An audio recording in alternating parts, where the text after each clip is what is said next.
Yeah, this was an extremely rare conversation. Governor DeSantis doesn't typically give interviews like this, so we had a lot to talk to him about. But we started by checking in on the First Lady and her ongoing battle with breast cancer. And then it's like sometimes you're As we finished setting up our cameras, we asked Governor Ron DeSantis how First Lady Casey DeSantis is feeling after revealing last month she'd been diagnosed with breast cancer. You know, it's a type of thing where it's you know, it's kind of tough road, but I think ultimately the prognosis is very good nowadays. So we're real optimistic. It was something caught early, you think? I mean, you know, it's just they would say it's just kind of in between, but I think that you know, I think that they're doing a good job, and she seems to be responding well. Good days and bad days, but overall, I think doing well.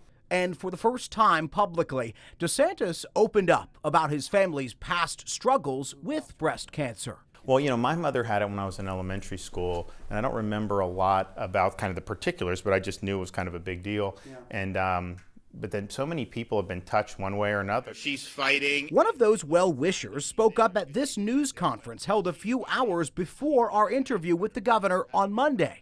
It was here that DeSantis also addressed rare complications from the COVID vaccine, comments which renewed criticism that the governor fuels anti-vax conspiracy theories. You said today in the press conference, as it relates to vaccines, people need the facts. They need to have the truth about all of this. People need the facts. Right. Do you feel that there aren't enough facts out there about vaccines? I think what it is, the meta message from D.C. and quite frankly a lot of the corporate press is everyone take it. If you don't take it, you're a bad person. And my view would be, okay, we know, I think we have a better understanding of this, reduces the chance of death and hospitalization. Unfortunately, does not mean you won't get COVID. And so my parents, I recommended that they take it. You know, they're older, and I thought that that was worth. You start. It's the first time I've heard you say that. Yeah, oh yeah. And so what I would say is, okay, what is your risk level for COVID? So if you're a 13-year-old kid that's already recovered from COVID, this vaccine's probably not adding very much.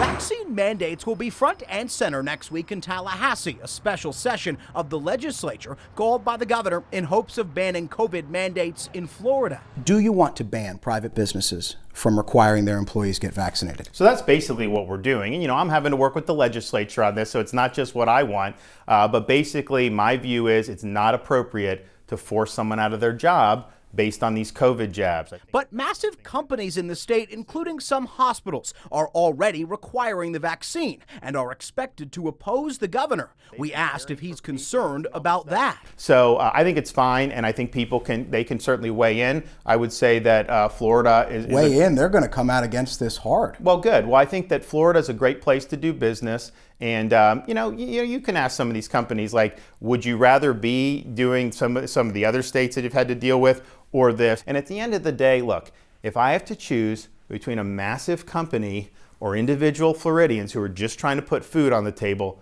I gotta side with the folks. But it's President Biden and the administration's new vaccine mandate that are frequently the target of DeSantis' anger. Last week in West Palm Beach, the governor went as far as to call the Biden administration the Brandon administration.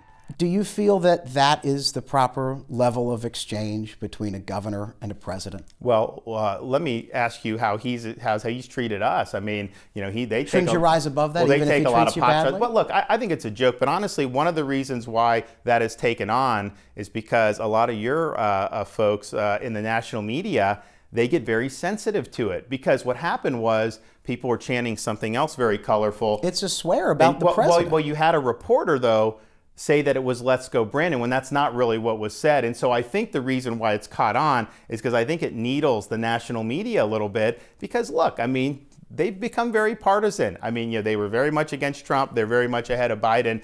So I think we view it as fun. But I do think But it's a swear about the president. Well, right. But I mean, here's what I would say. Was there hand-wringing about this, about the stuff that was said about Trump for 4 years? No, there wasn't. It was at that point the governor himself brought up the president's support during the Surfside tragedy. And I'll tell you what, when he came to Surfside and helped us out, I gave him credit for that. Yeah. He was there for us, and I gave him credit. You think you could ever get back to that moment? But then with when he you two? turns, when he turns around though, and is constantly trying to attack Florida, I've got to stand up for my folks. I've got to stand up for the people here. Standing up to President Biden is exactly what the governor is promising he will do in that COVID special session that begins on Monday. What you just saw was an extended version of an interview that we first aired earlier this week, but there was still more to our conversation. We still couldn't get to all of it. The full interview is on our website, CBS12.com, and our YouTube page. I'm Jay O'Brien, CBS 12 News.